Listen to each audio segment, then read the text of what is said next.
students, welcome back to your video classes.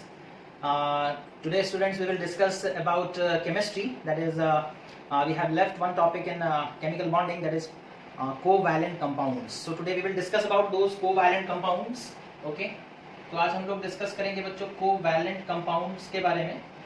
Okay, बहुत सारे बच्चों ने हमें लिख करके भेजा कि कोवैलेंट कंपाउंड्स के बारे में नहीं पढ़ाया गया है, तो हम लोग आज उस चीज को कवर कर लेते हैं. कोवैलेंट कंपाउंड्स, सबसे पहले कोवैलेंट कंपाउंड फॉर्मेशन यानी कि बॉन्ड फॉर्मेशन होगा कैसे, है ना, कोवैलेंट बॉन्डिंग कैसे होगा. तो कोवैलेंट बॉन्डिंग होता है बच्चों, covalent bonding takes place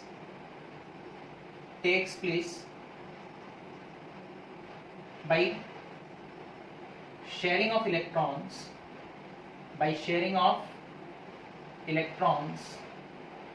between the combining atoms.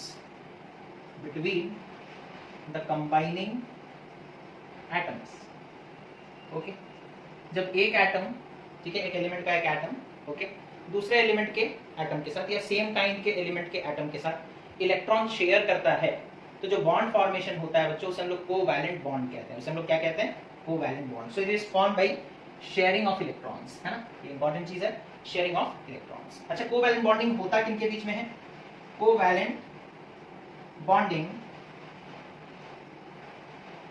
Takes place between, किनके बीच में होता है? Takes place between two non metallic atoms. Okay, two non metallic atoms यानी कि non metal element, non metal होना चाहिए, उनके एटम्स में ही कोवैलेंट बॉन्डिंग होगा.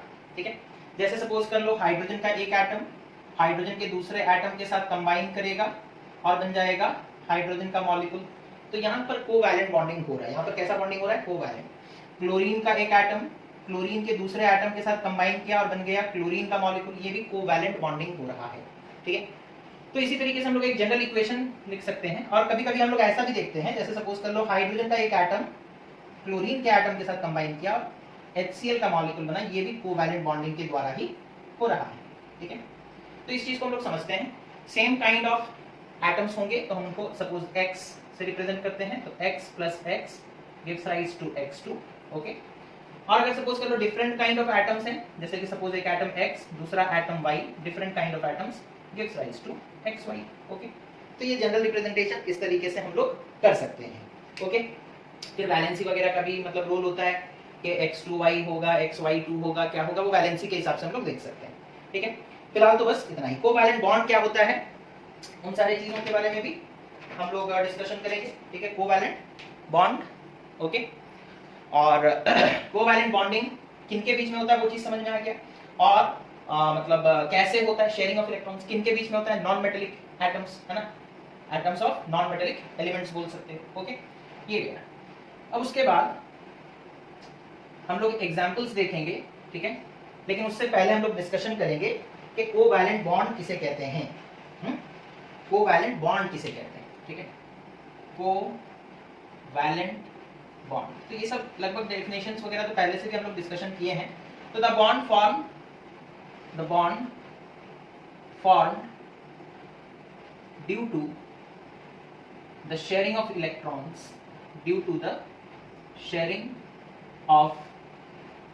electrons, okay, between a non-metallic atom,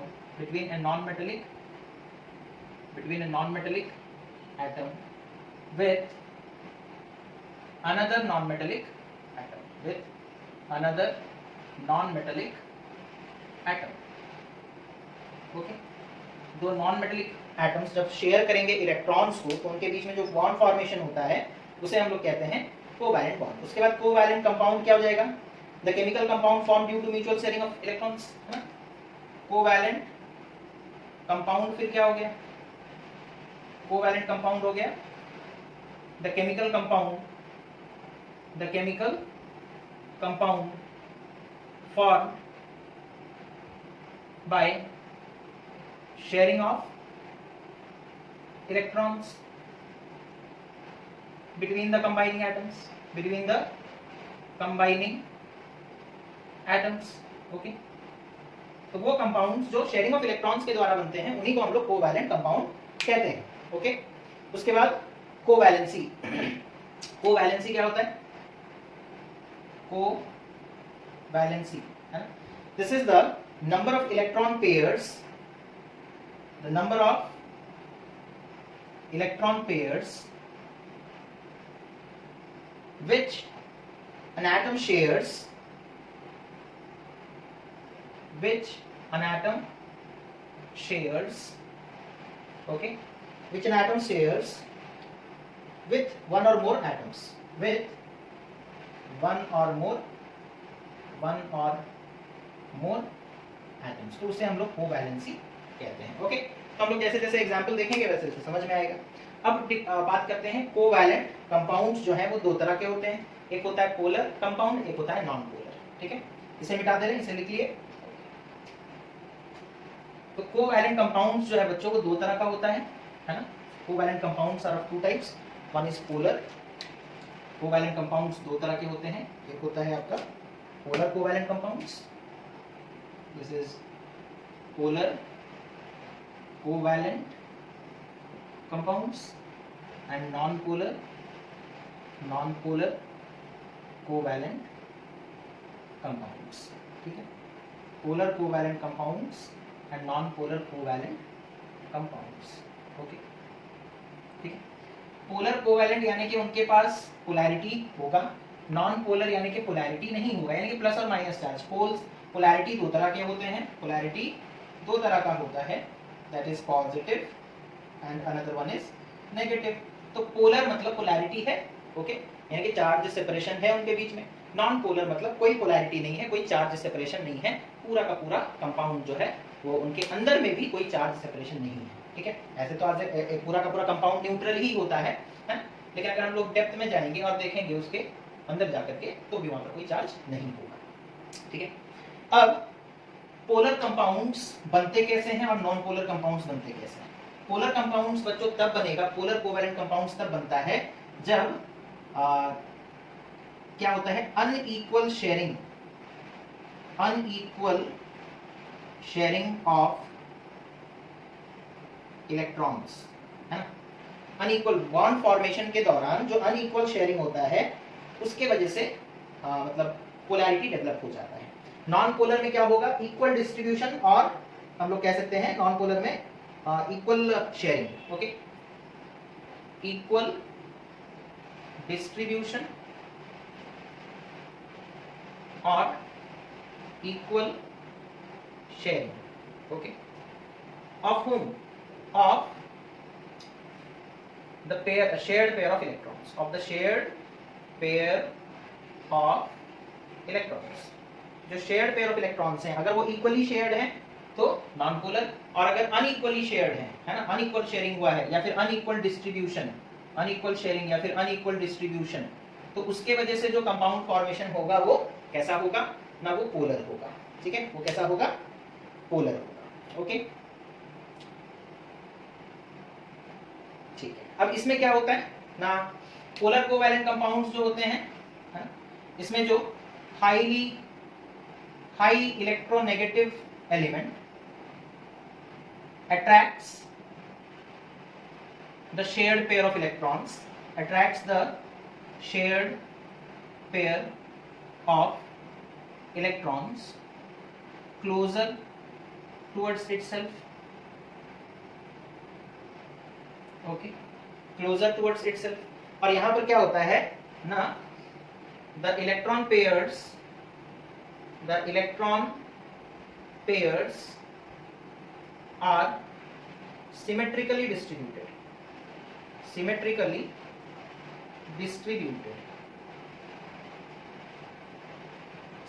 distributed का मतलब होता है जो दो कंबाइनिंग, जैसे x और y कंबाइन करने वाले हैं, जैसे ये लोग एक पेयर ऑफ इलेक्ट्रॉन शेयर किए। ठीक है, अब ये इलेक्ट्रॉन x के एटम से जितना दूरी पर है y के एटम से भी उतना ही दूरी पर है, तो ये होता है सिमेट्रिकल डिस्ट्रीब्यूशन या इक्वल डिस्ट्रीब्यूशन। ठीक है, कैसा होता है, सिमेट्रिकल डिस्ट्रीब्यूशन और इक्वल, तो नॉन पोलर बनेगा। अगर सपोज कर लो x और y कंबाइन कर रहे हैं, ठीक है, ये दो इलेक्ट्रॉन्स कंबाइन होकर के सपोज कर लो कोवैलेंट बॉन्डिंग हुआ, और सपोज कर लो y जो है हाईली इलेक्ट्रोनेगेटिव है ना, तो वो क्या करेगा, इस शेयर मतलब इस पेयर ऑफ इलेक्ट्रॉन को जो इन दोनों के बीच में शेयर हुआ है, that is shared pair of electron, उसे अपनी तरफ पुल कर लेगा। तो x यहाँ पर, y यहाँ पर, और ये दोनों इलेक्ट्रॉन्स किधर चले जाएंगे, शिफ्ट हो जाएंगे, किसकी तरफ, y की तरफ। जब ऐसा होगा बच्चों, ये जो शेयर्ड पेयर ऑफ इलेक्ट्रॉन है, जब वो एक पर्टिकुलर एटम की तरफ ज्यादा शिफ्ट हो जाता है तो उसके पास एक स्मॉल अमाउंट का नेगेटिव चार्ज डेवलप हो जाता है, एंड काउंटर बैलेंस करने के लिए x के पास एक स्मॉल अमाउंट का पॉजिटिव चार्ज डेवलप हो जाएगा। तो ऐसे केस में पोलर कोवैलेंट कंपाउंड्स बनेंगे और ऐसे केस में नॉन पोलर कोवैलेंट कंपाउंड्स बनेंगे, ठीक है। पोलर का एग्जांपल अगर हम लोग लेंगे तो H2O, HCl, ठीक है, NH3, ये सब पोलर कोवैलेंट कंपाउंड्स है। और एक चीज याद रखो, जितने एग्जांपल्स बताए जा रहे हैं उतने ही तुम्हारे सिलेबस में है, तो उसी हिसाब से हम लोगों को पढ़ना भी है, ठीक है। उसके बाद नॉन पोलर में हाइड्रोजन, क्लोरीन, ऑक्सीजन, ठीक है। नॉन पोलर में H2, Cl2, O2, N2, उसके बाद CH4 है शायद, CH4 and CCl4, that is carbon tetrachloride, okay, carbon tetrachloride. तो ये है बच्चों एग्जांपल्स। हम लोग कुछ एग्जांपल्स के बारे में डिस्कशन करेंगे, उनका स्ट्रक्चर भी देखेंगे कैसा है, ठीक है। फिलहाल इतना नोट कर ले आप लोग, ठीक है।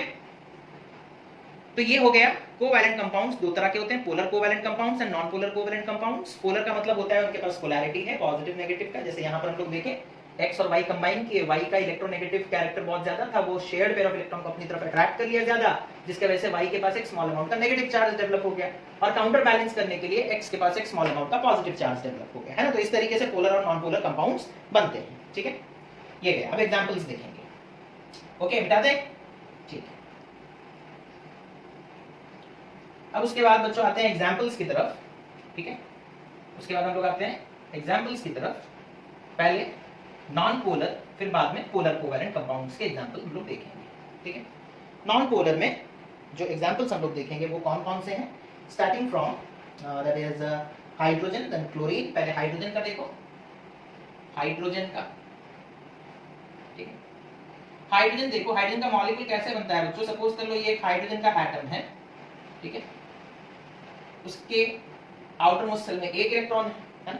सपोज कर लो वो दूसरे हाइड्रोजन के एटम के साथ कंबाइन करने वाला है, ठीक है, और एक हाइड्रोजन का एटम है सपोज, उसके आउटर मोस्ट सेल में भी एक इलेक्ट्रॉन है ना। अब हाइड्रोजन का नियरेस्ट नोबल गैस कौन है, हाइड्रोजन का नियरेस्ट नोबल गैस है हीलियम, और हीलियम का इलेक्ट्रॉनिक कॉन्फ़िगरेशन क्या है, 2। हाइड्रोजन का कितना है, 1। तो हाइड्रोजन क्या चाहेगा ना, उसका इलेक्ट्रॉनिक कॉन्फ़िगरेशन भी 2 हो जाए। तो वो क्या करता है ना, हाइड्रोजन हाइड्रोजन के साथ एक electron, 1 pair of electron share करता है ना, जिसके वजह से हाइड्रोजन और हाइड्रोजन के बीच में एक बॉन्ड फॉर्मेशन हो जाता है, और बाद में उनका स्ट्रक्चर कुछ इस तरीके का होता है। जैसे सपोज कर लो ये हाइड्रोजन और ये दूसरा हाइड्रोजन, इन दोनों के बीच में शेयरिंग हुआ और बॉन्ड फॉर्मेशन हो गया, ठीक है। तो इस तरीके से हाइड्रोजन का मॉलिक्यूल बना बच्चों, ठीक है।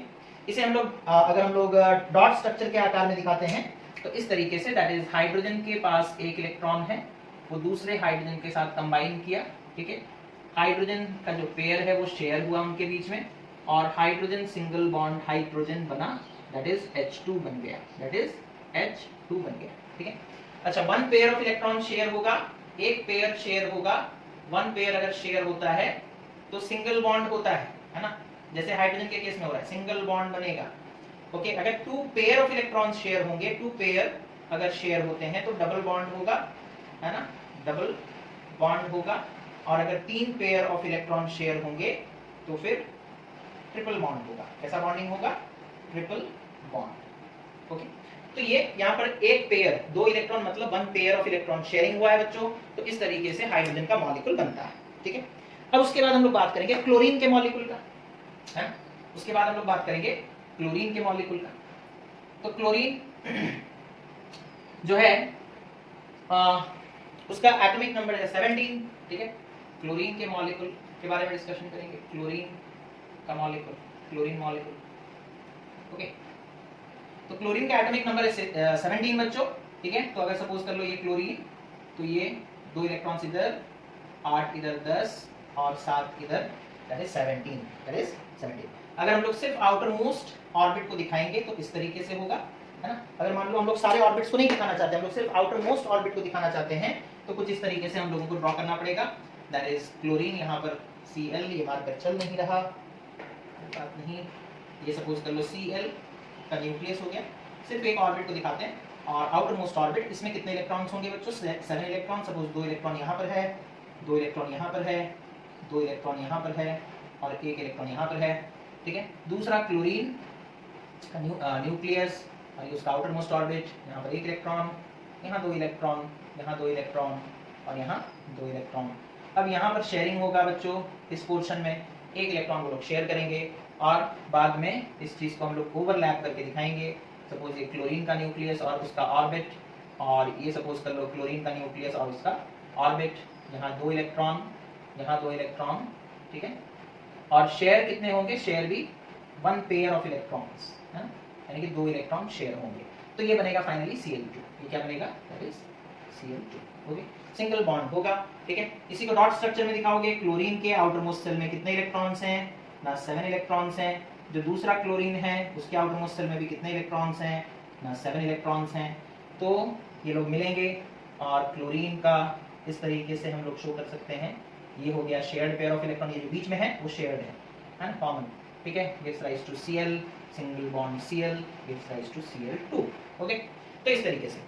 अब ऑक्सीजन का नाइट्रोजन का आप लोग खुद से बनाओगे, ठीक है। ऑक्सीजन और नाइट्रोजन का आप लोग खुद से बनाओगे, या फिर नाइट्रोजन का हम बनाते हैं, ऑक्सीजन का आप लोग खुद से बनाओगे, ठीक है। नाइट्रोजन का मॉलिक्यूल हम लोग देख लेते हैं कैसे बनेगा, ठीक है। अच्छा, ये सब किसके एग्जांपल है? नॉन पोलर, है ना। नॉन पोलर क्यों, वो भी हम लोग डिस्कस कर लेते हैं। सपोज नाइट्रोजन मॉलिक्यूल, इसी में डिस्कशन भी हो जाएगा। नाइट्रोजन मॉलिक्यूल कैसे बनता है देखो, ठीक है। ओके, नाइट्रोजन का एक एटम ले लिए बच्चों, उसके आउटर मोस्ट शेल में कितने इलेक्ट्रॉन्स होते हैं? नाइट्रोजन का एटॉमिक नंबर कितना है? नाइट्रोजन का एटॉमिक नंबर 7 है। Electronic configuration 2,5। ओके, तो आउटर मोस्ट शेल में 5 इलेक्ट्रॉन्स हैं। सपोज 2 इधर, 2 इधर, 1 इधर, ठीक है। ओके, नहीं ये गलत हो गया, फिर से बना लेते हैं। नाइट्रोजन के आउटर मोस्ट शेल में कितने इलेक्ट्रॉन्स हैं? सपोज 1 इधर, 1 इधर और 3 इलेक्ट्रॉन्स हम लोग यहाँ पर शो कर रहे हैं। और दूसरा नाइट्रोजन है, ठीक है, उसके आउटर मोस्ट ऑर्बिट में भी उसी तरीके से 1 इधर, 1 इधर और सपोज 3 इलेक्ट्रॉन्स हम लोग यहाँ पर शो किए। अब ये दोनों देखो कंबाइन करेंगे। नाइट्रोजन का नियरेस्ट नोबल गैस कौन है? नाइट्रोजन का नियरेस्ट नोबल गैस है नियॉन। नियॉन का इलेक्ट्रॉनिक कॉन्फ़िगरेशन 2,8 है ना। तो 8 इलेक्ट्रॉन्स बनाने हैं कितने? 5। अब क्या होगा? यहाँ पर शेयरिंग होगा, है ना। ये 1 पेयर, ये सेकंड पेयर और ये थर्ड पेयर, 3 इलेक्ट्रॉन्स। अच्छा, शेयरिंग का मतलब क्या होता है? जो इलेक्ट्रॉन इसका है वो इलेक्ट्रॉन इसके अकाउंट में भी लिया जाएगा, है ना। तो इस नाइट्रोजन के कितने इलेक्ट्रॉन्स हो गए? 1, 2 और यहाँ पर 6, दैट इज 8। इस नाइट्रोजन के कितने इलेक्ट्रॉन हो गए? 1, 2 और यहाँ पर शेयरिंग। शेयरिंग दोनों जितने इलेक्ट्रॉन शेयर हुए हैं वो दोनों के लिए काउंट किए जाएंगे। तो शेयर कितने हो गए? 6। और इधर कितना इलेक्ट्रॉन है? 2, तो इसका 8 हो गया। शेयर कितने हुए? 6, इसका 2 इलेक्ट्रॉन है तो 2, 8 हो गया। तो यहाँ पर इस तरीके से nitrogen 3 pair of electron share करता है। That means nitrogen triple bond nitrogen, है ना, यानी कि N2 मॉलिक्यूल में ट्रिपल बॉन्डिंग है बच्चों। कैसा बॉन्डिंग है? ट्रिपल। इसी का डॉट स्ट्रक्चर दिखाएंगे। नाइट्रोजन इस तरीके से, सपोज यहाँ पर 3 इलेक्ट्रॉन्स नाइट्रोजन, और इस तरीके से सपोज यहाँ पर 3 इलेक्ट्रॉन्स। ओके, ये इलेक्ट्रॉन पेयर शेयरिंग, यहाँ पर भी शेयरिंग और यहाँ पर भी sharing, gives rise to N triple bond N gives rise to N2। Okay, अच्छा, अब ये नॉन पोलर क्यों है? ये नॉन पोलर इसलिए है बच्चों बिकॉज देखो ये जो पेयर ऑफ इलेक्ट्रॉन शेयर हुआ उससे ये नाइट्रोजन के एटम जितने फोर्स के साथ खींचेगा ये नाइट्रोजन भी इक्वल अमाउंट के फोर्स के साथ खींचेगा लगभग, है ना। तो ये इलेक्ट्रॉन पेयर जो है ना इसकी तरफ ज्यादा जाएंगे ना इसकी तरफ ज्यादा जाएंगे बिकॉज दोनों नाइट्रोजन ही है। नाइट्रोजन, इस नाइट्रोजन का इलेक्ट्रोनेगेटिविटी जितना, इस नाइट्रोजन का इलेक्ट्रोनेगेटिविटी भी उतना ही है, सेम इलेक्ट्रोनेगेटिविटी। यानी कि ये nitrogen shared pair of electrons के ऊपर जितना अट्रैक्टिव फोर्स डालेगा ये नाइट्रोजन भी उतना ही डालेगा।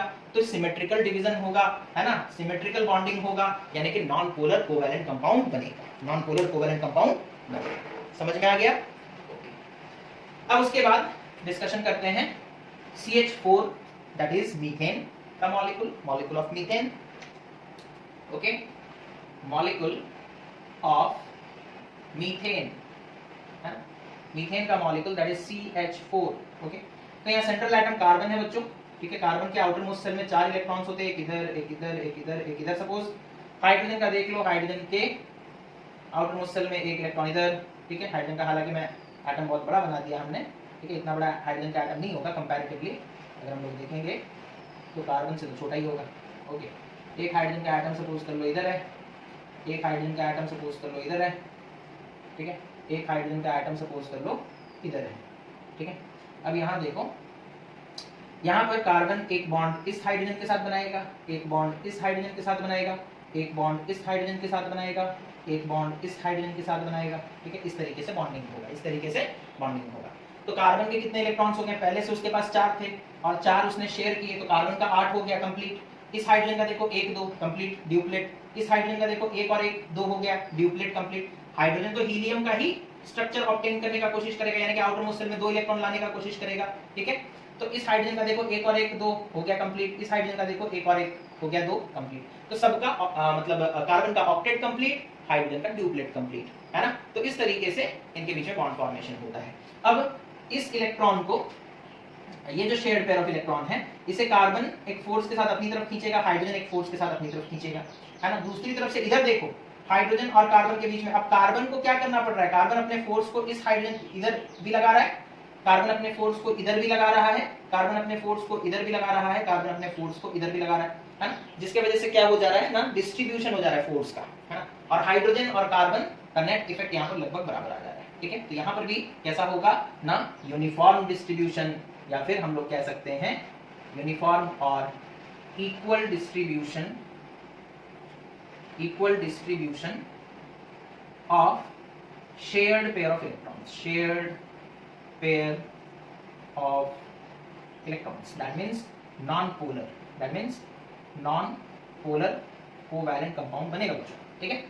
CCl4 ये आपका होमवर्क है, ये लोग आप खुद से करोगे, कार्बन टेट्राक्लोराइड का स्ट्रक्चर बनाओगे, और वो नॉन पोलर क्यों है वो भी आपको रीजन लिखना पड़ेगा। तो रीजन एक ही है, दैट इज यूनिफॉर्म और equal distribution of shared pair of electrons takes place, that is why it is non polar, okay. तो यहां तक हुआ नॉन पोलर का बात। अब आते हैं पोलर कोवैलेंट कंपाउंड के बारे में बात करते हैं, पोलर कोवैलेंट कंपाउंड के बारे में बात करते हैं, ठीक है। Polar covalent compound, polar covalent compound, okay. Polar covalent compound के हम लोगों को 2-3 एग्जांपल्स देखने हैं। एक वाटर हो गया, दैट इज H2O, दूसरा HCl हो गया, और तीसरा NH3 हो गया, है ना। इन तीनों के बारे में हम लोगों को पढ़ना है ज्यादातर, ठीक है। पहले वाटर से स्टार्ट करते हैं। सेंट्रल एटम ऑक्सीजन, ठीक है। ऑक्सीजन के आउटर मोस्ट शेल में कितने इलेक्ट्रॉन्स हैं, टोटल 6 इलेक्ट्रॉन्स हैं। सपोज 2 इधर, 2 इधर, 1 इधर, 1 इधर, ठीक है। अच्छा, हाइड्रोजन के आउटर मोस्ट शेल में कितने इलेक्ट्रॉन्स हैं, 1। दूसरे वाले हाइड्रोजन के आउटर मोस्ट शेल में भी कितने इलेक्ट्रॉन्स हैं, 1। यहाँ पर देखो एक शेयरिंग होगा, ठीक है, और यहाँ पर एक शेयरिंग होगा, ठीक है। और इस तरीके से बच्चों हाइड्रोजन ऑक्सीजन हाइड्रोजन के बीच में बॉन्ड फॉर्मेशन होगा। ये ऑक्सीजन इस हाइड्रोजन के साथ भी लिंक्ड है, ये ऑक्सीजन इस हाइड्रोजन के साथ भी लिंक्ड है। लेकिन ऑक्सीजन का जो इलेक्ट्रोनेगेटिविटी है, ऑक्सीजन का इलेक्ट्रोनेगेटिविटी कंपेयर्ड टू ऑक्सीजन का electronegativity compared to hydrogen, okay, compared to hydrogen high होता है ना, ठीक है। हाइड्रोजन के साथ कंपेयर करोगे ऑक्सीजन का इलेक्ट्रोनेगेटिविटी तो हाई माना जाएगा। तो होगा क्या, ये जो पेयर ऑफ इलेक्ट्रॉन है उसे oxygen shared pair of electron को अपनी तरफ अट्रैक्ट करने का प्रॉपर्टी, उसे इलेक्ट्रोनेगेटिविटी कहते हैं। तो हाइड्रोजन और ऑक्सीजन के बीच में यहाँ पर जो शेयर्ड पेयर ऑफ इलेक्ट्रॉन है उसे ऑक्सीजन अपनी तरफ अट्रैक्ट करेगा, यानी कि ये इलेक्ट्रॉन ऑक्सीजन के ज्यादा पास आ जाएगा, है ना, और ये इलेक्ट्रॉन भी ऑक्सीजन के ज्यादा पास आ जाएगा। तो जो शेयर्ड पेयर ऑफ इलेक्ट्रॉन्स था वो लोग किधर चले गए, they shifted towards oxygen, they shifted closure towards the oxygen, for which a dense cloud of electron is formed near oxygen atom, which results in the formation of a slight negative charge, okay, ठीक है।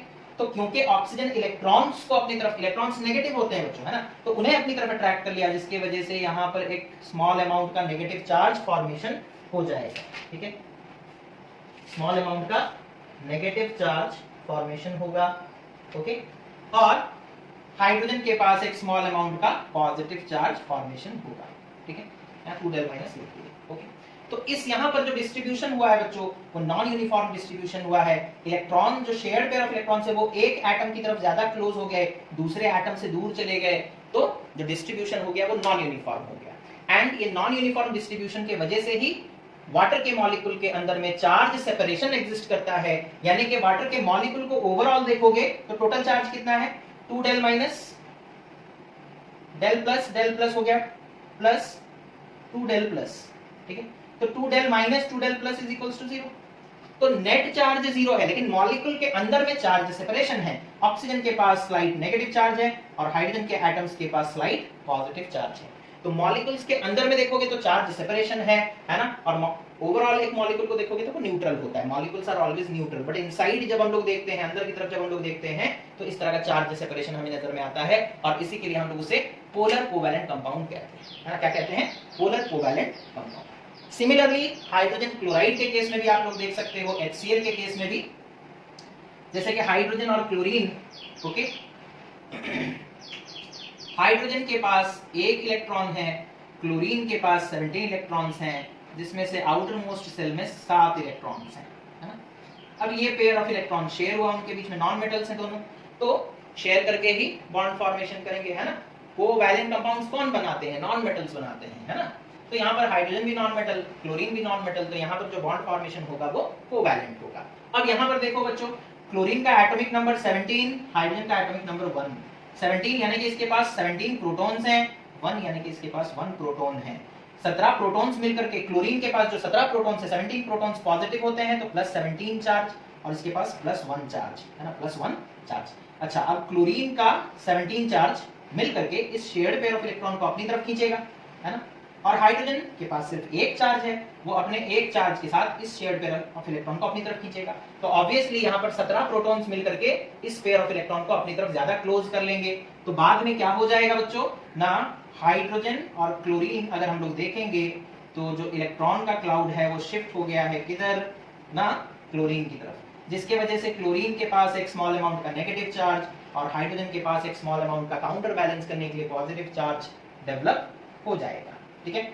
और HCl का molecule जो है overall neutral है, लेकिन अंदर में देखोगे तो चार्ज सेपरेशन है, ठीक है। तो इस तरीके से पोलर कोवैलेंट कंपाउंड्स फॉर्मेशन हुए, ठीक है। आपके लिए होमवर्क क्या है ना, आप एमोनिया का स्ट्रक्चर बनाओगे और वो पोलर कोवैलेंट कंपाउंड क्यों है ये भी आपको बताना है, ठीक है। बाकी सारे इस चैप्टर से हम लोग डिस्कशन कर चुके थे बच्चों, तो इतना बचा हुआ था जो आज हम लोग डिस्कस किए। आप ये वीडियो देखें और इस चैप्टर को कंप्लीट करें ताकि हम लोग एसिड बेसिस एंड सॉल्ट्स को फिर से स्टार्ट कर सकें, ठीक है। So thank you for watching, have a nice day.